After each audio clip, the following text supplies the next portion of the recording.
tuning in. Welcome to this edition of the Dylibso Insiders stream. I wanted to take a quick minute first before we get started to acknowledge and send our thoughts out to those who are a victim of the horrible, tragic fires in Los Angeles.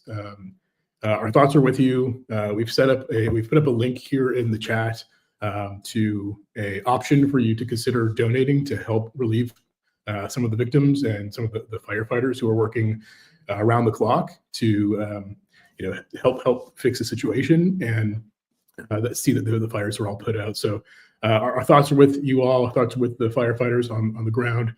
We're very hopeful for everybody and everybody's situation. And please help if you can. As a company, we will be matching all donations up to $1,000. So if you want the match, please just email support@dylibso.com, the receipt, and we will match that donation and send you acknowledgement of that. So thank you very much for your help. And again, thoughts going out to everybody who's a victim and impacted by these fires. To get started on today's topic, we are going to be going pretty deep into a new protocol meant to bridge the world of software today and the world of software tomorrow, where AI and agents are involved deeply in every action taken by that software. And credit to Anthropic, creators of many AI technology, including the popular model Claude Sonnet, for open sourcing and standardizing a protocol that makes a tool calling interface, among many other features, standard across a variety of different models and tools. And that standard is called the Model Context Protocol.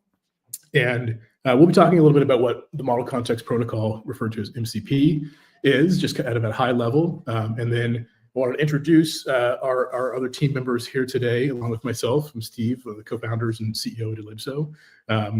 We have a couple of folks here from the team who have put an immense amount of work into this cool product that we're going to talk about, mcp.run, and some demos that we've built and created for you to kind of show what the impact is, what the opportunity is, and why we're excited about it. So Ben, you want to take the opportunity to introduce yourself and then kick it off to Chris? Sure. Yeah, I'm Ben, the CTO and also co-founder of Dylibso.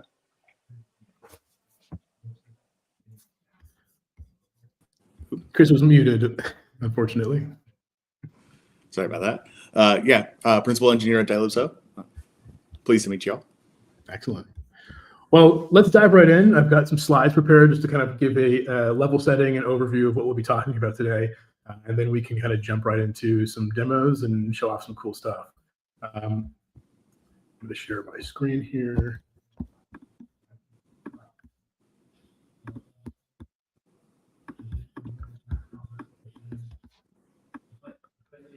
And can I get a quick confirmation that this is live broadcasted? From anybody on stage, just say something, because I'm now only showing. Yeah, it looks good. Yeah. Okay, great. Awesome. So thank you. I want to just give everybody a quick reminder, especially for the folks who are new, who maybe have come into our ecosystem at Dylibso from mcp.run. Give a little background on us. We are very friendly WebAssembly nerds or experts, however you'd like to call it. We build some really cool WebAssembly tools and technology, including projects like XDism, XTP, Chicory. These things are all components of what makes mcp.run so great, as well as some observability technology, some portability technology, and debugging and inspection tools for working with WebAssembly more effectively. We've come from a pretty diverse set of awesome software company backgrounds, companies like Cloudflare, Datadog, NPM, Red Hat, Fanatics, Rigetti, Recurly, many, many more. And we do what we do because we all deeply value open source software. We think that there are new ways to do things that we maybe weren't supposed to do in history. And we have a goal of making all software extensible. We think every bit of software should be more usable by its end users and should do more than it was designed to do. And a lot of this stuff kind of factors into that. But today, we're actually talking about something new and introducing a product called mcp.run. And some of you have maybe already tinkered with this. And mcp.run is kind of our first real established entrance into the world of AI. And we think there's a lot of very exciting things that we can now leverage thanks to the primitives we've built to bring to this very exciting new space. And we'll talk more about that right now. So what is this space? What are we talking about? What is the whole point of today's stream? Well, today is a lot about a reflection on the very impactful new introduction of the Model Context Protocol. In the end of November last year, 2024, just a couple of months ago now, Anthropic released the Model Context Protocol. And the Model Context Protocol, as they describe it, is almost like a USB-C for AI applications and software. Anything that supports USB-C, you can plug a charger or a data port in, and it will just work. We know how to connect devices and interfaces through something like USB-C. The same thing should exist for connecting an AI agent or application with another service, some other software, some code generally, whether that sits locally on my machine, in an app, or outside of my network over the internet. We interact with lots of tools daily, us as humans, and these agents and AI applications who are craving to be like us also use these tools and should be able to access them. But the problem has been that there have been large inconsistencies in the ways that the AI applications and agents need to try to use those tools. Maybe you implement your API a certain way, you use Open API or gRPC or whatever. The agent would have to understand how to make a request to that service, or maybe you share data over a local file or a Unix socket. The AI would have to understand how to access those paths to get to your software.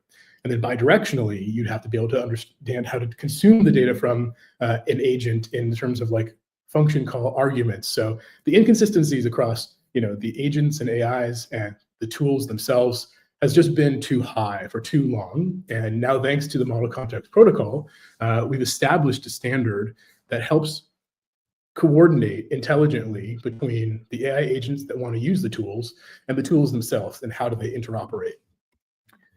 So why are we excited about MCP? Specifically, it's providing this universal, intelligent, machine-to-machine API translation, right? So this is a layer in between the software that the agent wants to use and the agent itself to understand how to access the features and functionality of that software, and how the software can respond to requests for functionality that are made and initiated autonomously by an AI agent. And it's really able to provide a way for us to integrate any software service or software as a service with AI applications bidirectionally. Again, a large important part of this is that bidirectional aspect, where it's not just the agent trying to call into the tool, it's the tool understanding how the agent is trying to use it and how the agent wants to get data back from that tool. So just to very quickly cover one of the issues here, one of the issues with the current state of affairs is that every tool that an AI agent needs to get access to, even coordinated over the Model Context Protocol, is currently using a local transport. So say I want to install a Notion MCP server to give my Claude application the ability to search through my notes or my databases. I have to install a full native executable loaded into on my system, which effectively has access to the entire world of my local environment. And each one of the tools I add, maybe it's Notion, maybe it's WordPress, maybe it's a browser, maybe it's some just local, computation calculator code. Every single one of those currently is spawning a new process, eating up resources, over-consuming things on my machine, and having larger surface area of access than it really needs. We also have an additional remote protocol, but not many clients have implemented that. So the current way that this works is most AI applications are actually spawning up a full process when they need to talk to a tool. And there's just some resource use problems and some security risks that come along with that, which we're trying to solve. And so to improve upon that, we have instead kind of collapsed all of these tools into a single MCP server that can be connected to by an application, and then dynamically through mcp.run, load new tools into your application and give your application access to a suite of tools that you specify. And these tools can do a bunch of different things, and it can be implemented very easily using our tooling. We're not going to talk a ton about tool creation today, but hopefully that gives you a better idea of kind of like generally where we're focusing here. So to kind of add to the what mcp.run provides a user, I want you to think about this as kind of like an app store, but it's not an app store made for humans to install applications. It's a store or a registry or a control plane that an agent itself can understand how to use, how to consume tools and use those tools, and for either a human or agent to provide the installation and configuration of those tools dynamically into the application for which the tool is used within. So I'm going to simplify and talk only about tool use, but there are a bunch of different dynamic properties to the model context protocol, and I'd encourage you to go read about all of them. Things like resources can help bring data and other, data-like things into your application, and prompts kind of giving the agent the ability to be run kind of programmatically by a server is also very impactful. Today, we're just going to talk about tools, though. And tools are super critical. I mean, tools make all AI more effective and accurate, and importantly, predictable. Like most Gen AI applications are completely probabilistic, and it's hard to predict, exactly the behavior they'll have. That's a big problem when it comes to production readiness. So AIs with tools are predictable and deterministic because they're actually executing logic and code, just like every application we're used to running today. And every AI application uses tools. This is like a pretty well understood and accepted statement. Your agent isn't really useful without tools. And but mcp.run, like, we're providing the best tools. Like, these are tools that are portable and they are secure. They can't access your whole system. They have fine-grained limitations. They can run everywhere. And we're really excited to show you a couple demos that will show off kind of what I mean by run everywhere. So I'm just going to give you an overview of what these demos will encompass. I'm first going to start showing off Claude Desktop, which has kind of been the typical usage for lots of MCP servers, because Claude Desktop itself is an MCP client, but more and more MCP clients are emerging, other places to run these tools. And then we ourselves are also releasing libraries and SDKs that will kind of speed run the adoption of MCP clients so that your agent or application doesn't have to have its own MCP client implementation. You can just use the one that we package up in the library. And Ben is going to show that off, where we've also added the support for OpenAI and their models to call mcp.run tools. And that's going to be running in kind of a autonomous agent program. And then we're going to give Chris a turn to show off a very new feature we've added, which enables every mcp.run tool to be executed over the remote protocol standardized by MCP, so that we can actually just run your code. It's like a serverless function effectively on mcp.run. And then lastly, hopefully we have time, a on-device native code execution local to an Android phone that Ben will run in a simulator for us.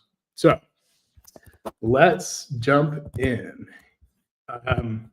I am going to start off by demonstrating a use case where I want to basically build ourselves like a blogger bot. I want an assistant who's able to ship content. And what do we do as people when we want to kind of like introduce new content? We go and do some research. We look at some kind of maybe competitive sites or some inspiration sites that are publishing high quality content, and we want to learn from that. And so what I'm doing is I'm providing a list of sources and some priorities and some tracking capabilities for a bot and agent to go out and look up recent articles and find something interesting that was published. Maybe it's a scientific breakthrough or some new capability, and write a kind of research-oriented, kind of enriched context article that's based on the premise of this original. And it should go up on our WordPress site, and we use a WordPress blog. And the agent should be able to do the research, write the article. It should be able to adapt the article in its writing to some known format. So we actually have a fantastic writer on the team who introduced himself as Chris. And we want to use Chris's voice to kind of like shape the the way that the article is written and to have a consistent voice across articles. So it's actually going to go and look up Chris's blog, read some of the blog posts there, adapt its new writing style to Chris's writing style. And then at the end of it, once it publishes the post to WordPress, it's going to track its work back here in this Notion database. This will all be a lot more clear once I show it off. So I'm just going to copy and paste this prompt into Claude and fire away. You'll notice that I already have a bunch of tools installed, which are all coming from mcp.run. Claude is going to ask me for permission to run things as a security check. And you'll notice that it slows things down a lot. With every step, it's going to say, hey, I'm going to search your Notion for the database. And once it finds the database, it's going to query the database to find the information in it. So it has found the database. It's now going to look up one of those sources. It's found that the physics APS journal is a good source, has high priority, and needs a new blog post. So it's going to go and find a blog post on the physics journal, and it's going to adapt its understanding of how to write an article to Chris's voice in his blog. It's going to fetch an article from Chris's blog to use as inspiration to write this new article. It's now finally writing the new article, and it's just decided to write something about a breakthrough in quantum error correction. Very important. I'm manually approving all of these tools to be run. And one of the cool things that you'll see in the next demo is that when an agent is running, it's able to execute these operations much more quickly. We should be able to give it the permission to just say, hey, run all these things. I trust you. I've given access to these tools. It's now published the post to WordPress, and it has gone back to Notion to update the database with the URL so that I can keep an eye on that and say, hey, you know what, good job, you have completed the task. So let's go through here, and we've seen now the URL has been added to the table, and we'll go visit it. And sure enough, we now have our full post here provided to us by Claude. So that was pretty cool. I want to kick it over to Ben, who is going to show you an integration in a more kind of agentic operation mode, where the agent itself is going to talk to a different model and run this same operation once again.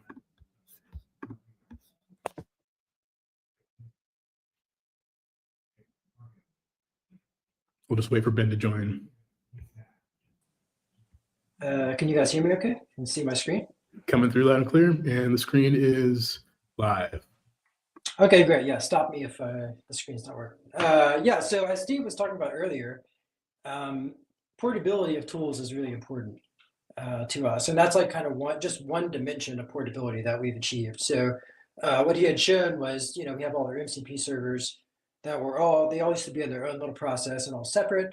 And we were able to kind of pack those into one mcpx server and connect that to Claude over the MCP protocol. So Claude is the MCP client, and then mcpx is our server. So what if you're not using Claude? What if you're not using Claude Desktop? What if you're in an environment where you can't even spin up this mcpx server? What if your environment doesn't support MCP at all? So what we've been able to do is basically not only are the tools portable, but the library itself is portable. So mcpx itself, we're able to just basically package it up into a library and just move it right into your application. And the benefit of this is that this also allows us to run mcpx everywhere. It also means that you don't need to wait for full MCP support. You can just kind of connect this now. So I'm switching over to Terminal now. And what I'm going to show is an OpenAI library that we wrote for mcpx. And it's just a standard node npm library. You just pull it down. Again, this does nothing special. It spins up no processes. It does nothing like that. It all just happens in nice little WebAssembly sandboxes and connects up to mcp.run. And I have a similar prompt to Steve. I actually forgot to add in the Chris inspiration thing, but I don't know. It's kind of hard to imitate Chris's style, actually, so I think it's fine. But what I'm going to do is just run this now as a normal node program.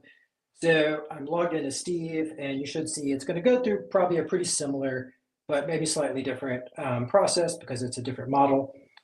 But what it's doing is it's looking for sources.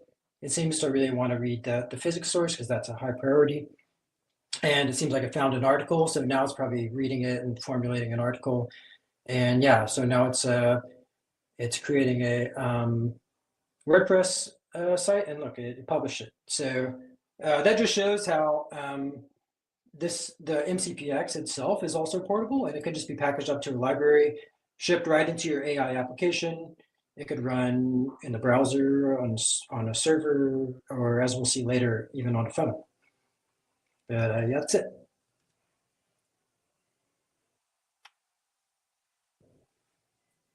Chris, if you want to Steve, you jump want to on take it, over? Or Chris? control Yeah. the remote connection.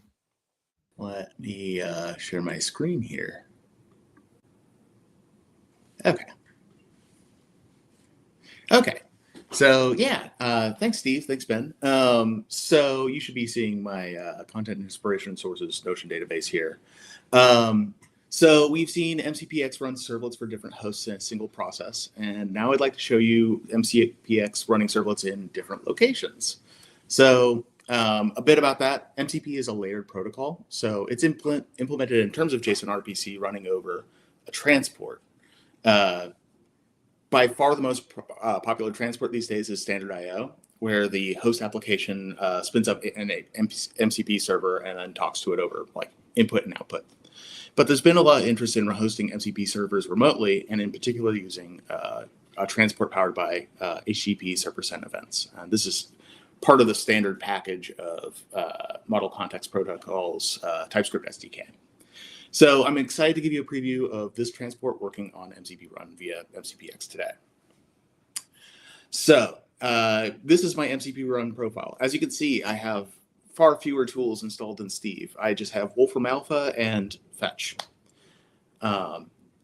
However, earlier, Steve shared access to his profile, his mcp.run profile with me for use with remote access. And I've configured my mcpx to use it. So this gives me access to the Notion database. So I'm going to rerun this demo. As you can see, I'm going to use the same exact prompt. We'll hit enter here. We see we have 48 tools available, including these Notion tools.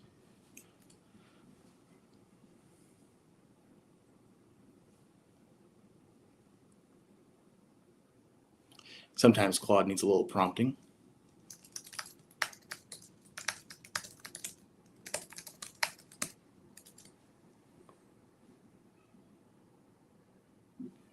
All right. So as you can see, we're going through the allow and protocol here. So here, this is my mcpx client actually calling out to mcp.run, and we're actually running all of the Notion portions of this up on our mcp.run infrastructure. So I want to note also that Fetch is actually not running remotely. So we have a mix of tools that are running locally on my computer and remotely on mcp.run. So while this kind of continues, you've seen the articles it produces. I just want to call out that the interesting thing here is that Steve can let me use Claude to access his database without giving me or Claude any of his access credentials. And I can mix that with my own tools and use that to produce new blog posts or access company resources, etc. I think this is a really powerful combination. I'm excited to see what you all build with it. And I think now we should have updated the Notion document. And indeed, we have another Notion document, WordPress blog. Okay, I'm going to stop sharing my screen there. There we go. Back over to you, Steve. Yeah, that was awesome. So just to quickly recap, because I know it's a little bit hard to see kind of what was actually happening when we're talking about like remote access or local access. What Chris is referring to is the server sent events version of the transport, and SSE transport allows for a client to make a call to a server that's remotely hosted somewhere over the internet or over a network. And that means that the code doesn't actually have to be run locally next to the AI agent or application. And for some cases, it's very beneficial to have all that code running in some other environment hosted over a network. And in some cases, it's really useful to have tools running locally next to the AI. You can envision like a banking app on your phone. You don't really want to give every tool access to your full list of bank statements or financial information. Think about your health data on your device. You don't need to give all that stuff out to any service on the internet. Instead, you do still want to run tools locally. And then for any purpose, you're going to want to run tools locally for the pure performance benefit. I can execute code right next to me very, very quickly. And as a demonstration of that, we're going to kick it back over to Ben once more to show off some pure magic here, if I must say.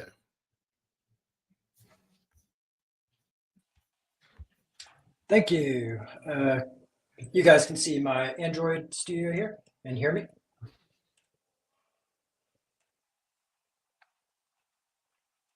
Am I good?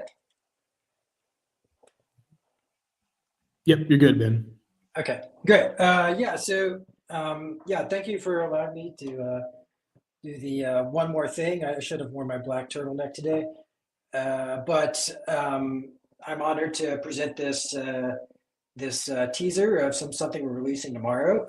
And I want to say, like, all this work was done by our staff research engineer Eduardo Vacchi. So thank you to him. But what I'm going to show you is basically we're going to see a demo of using MCP.run tools directly from Android. And this doesn't use the SSE protocol. This actually pulls down the tools and runs them on device. And we're able to do this through a couple of means. One is our own Java or JVM native runtime called Chicory. And this is a Java native runtime for running WebAssembly. And also Eduardo was able to port much of mcpx to run in that environment.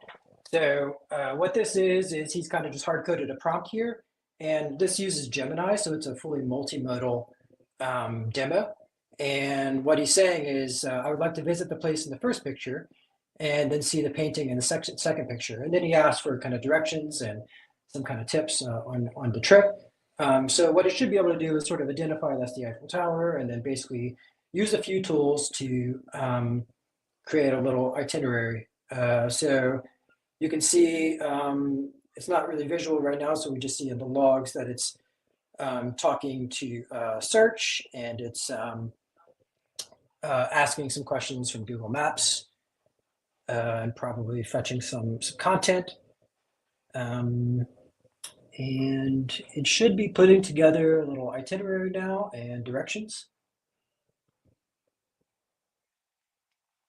Still, this is like hot off the press, so it's still taking a little bit of time to finish.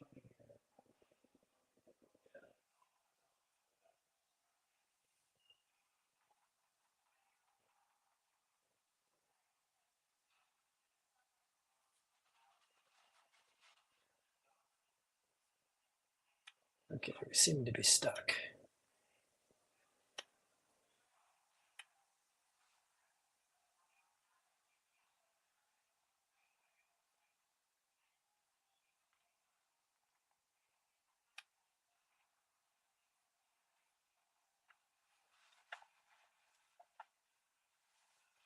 Yeah, as I said, all this stuff really just came together in the past few days, so give us a little patience here.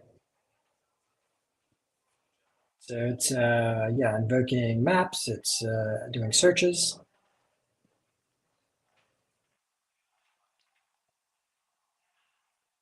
And yeah, Gemini is really interesting, being able to do this multimodal stuff. I think it'll be really interesting to see what we can kind of come up with tool use here. I think we may be stuck. I might have hit some kind of limit or something here. So yeah, sorry, this might be, oh, there it goes. Okay, yeah, so it's giving us directions from Google Maps. It's searched some information on these things, and on the Louvre and on the Eiffel Tower, and told us about how to get tour guides and everything. So yeah, it worked. Yeah, that's it. Thank you. That's super cool. And the lab demos are always a little challenging, so bear with us and thank you for your patience. Yeah. One No, thing I don't this want to really just came together. It was really amazing work by Eduardo.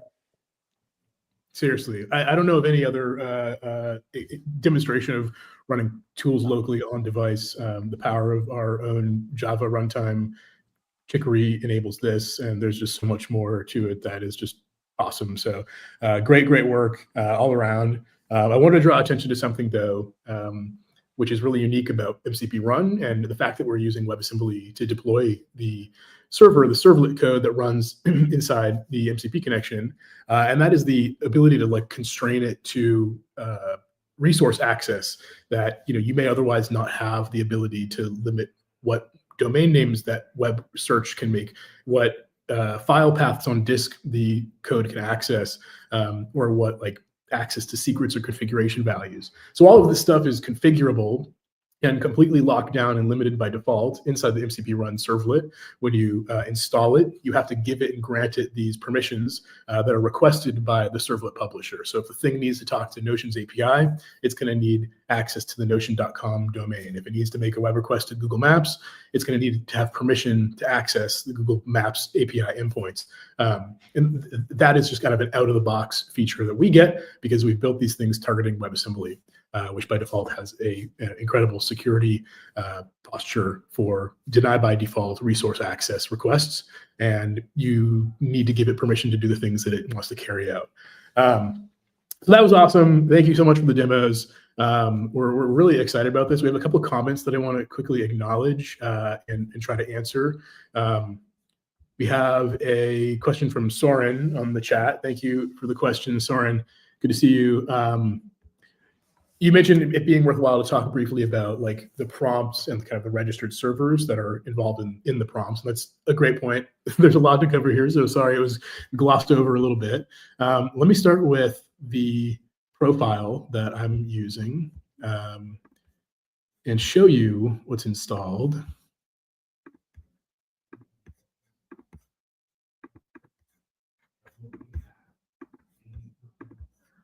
And I can access my profile, and you can see that these are individual servlets that have been installed and configured. So one of those is Notion. You can see, as I was alluding to, that we have to give these servlets access specifically to reach out to resources, file systems or networks in order to retrieve more information or mutate, write to a file or make a mutating request to some service. So in this case, it needs a Notion token and it needs to talk to any subdomain of notion.com. So I've installed this and it's become available automatically to my client, whatever is asking for tools from mcp.run. And along with Notion, we use this WordPress tool, and you can see its documentation and then kind of a nice little page here describing the tool and what it can do, what functions it has available and what the interfaces to those functions are, as well as fetch, which I don't have up, but I can bring it up really quickly, which is kind of a generically useful URL grabber. It can pull down a link or in text, convert that text to Markdown for consumption by the model, or it also can pull down an image and it will convert it to base64, which is very convenient because all binary data represented inside the MCP transports must be represented in base64. So just some really convenient things. These tools have been installed and made available to my profile. And then when I instantiate my profile inside of either Claude by running the mcpx server or by instantiating a connection using like the OpenAI mcpx node library and the Java one, which we'll release tomorrow, all of these tools get loaded by associating to my session ID. So Soren, hopefully that covers enough with regard to your questions. Please keep them coming. I do want to just follow up now kind of with like what's next, like where are we going with this, why, and how it could affect you. And we've got a kind of a high level roadmap, things that are in progress now and things that we would love to hear from the community and folks like yourselves watching today. So coming up in the immediate future, we will be talking about private organizations. This would be more for kind of an enterprise user or a team who wants to share servlets and install those servlets to a profile that everybody has access to. And by everybody, I mean the people you have given fine-grained access to specifically within that team. So very much like an NPM organization or a GitHub organization, just a way to conveniently share configured and installed servlets so that nobody has to individually wrangle all their own profiles and share keys across random password things. Just a more convenient way for private organizations to collectively share access to private servlets that only they want access to. Something like an intelligent AI access optimization pattern. So for SaaS apps and APIs, you're going to need to protect and secure endpoints. We all know this. Agents and AI can use your tool substantially faster, with more throughput, and potentially, with hallucinations. And they're going to try endpoints that may not exist. They're going to do things that you don't expect them to do. And that's just a fact of life, at least for the near term. And so we will be providing a suite of tools to make sure that your app is not only discoverable and usable by agents, like through the protocol, but it is protected from abuse, even accidental abuse, by AIs, which we know can run up pretty quickly the numbers of requests and manufacture data payloads that don't make sense and all kinds of stuff like that. So if you're looking to bring your application or API into agents and the world of AI applications, please reach out and we can kind of fast track you for our optimization product. We also want to have an automatic SaaS API translation support. So if you have an existing API that is maybe Open API spec or something similar, we'll provide a mechanical translation for you. So if you can deploy that basically as a wrapper through mcp.run, and now automatically AIs will be able to access your MCP compatible API layer translated through mcp.run. And then we're also just super eager to hear your ideas. This is as much of a kind of community effort. mcp.run is for everybody. We want to make sure it's as useful as it can be to everybody. So as we build for what we think is the future of software, this bi-directional interface for AIs and applications to interop, we need your input, and we want to build things that are helpful for you. So please reach out and let us know. Take this as my plea, my ask, to reach out to us either through Discord, through email, through Twitter. There's all these links on the docs site for mcp.run, and we'd be very, very happy to hear from you. So that's all I have for you today. If Ben or Chris have anything else they wanted to mention, please jump back on stage and take it away. Thumbs up means we're good to go. Otherwise, love it. Fantastic. Well, thanks again, everybody, for tuning in. This will be recorded and available on YouTube. We will publish that as soon as the video is ready. So please feel free to follow on and comment there or reach out, like I mentioned, directly. We're very excited to hear from you. We're very excited about MCP. We're very thankful for the fantastic work that Anthropic and the rest of the ecosystem has put into this already. So keep it up. And I want to mention that we are also hosting a hackathon in San Francisco and remotely. Recently, we've added a remote option so that if you would like to learn more about MCP from a kind of a developer perspective, if you want to get your hands dirty and implement a servlet and push it to mcp.run, if you want to implement a client and connect to tools and bring tools into your application in a new and intriguing way, we'll be there in person and helping folks remotely. The details are up on a Luma event, which we can share a link in the chat. And you can also find this if you just go to the docs site of mcp.run or anywhere on Twitter and elsewhere where you're finding information from us. But that's on January 16th, Thursday next week, starting at 5:30 or so in the evening in downtown San Francisco, or remotely via the internet. Once again, thank you everybody for tuning in. It's been a pleasure. We're excited. Please reach out and we're happy to help you get started. Talk to you all soon. Thanks, everyone. Thanks for your time. Thanks, y'all.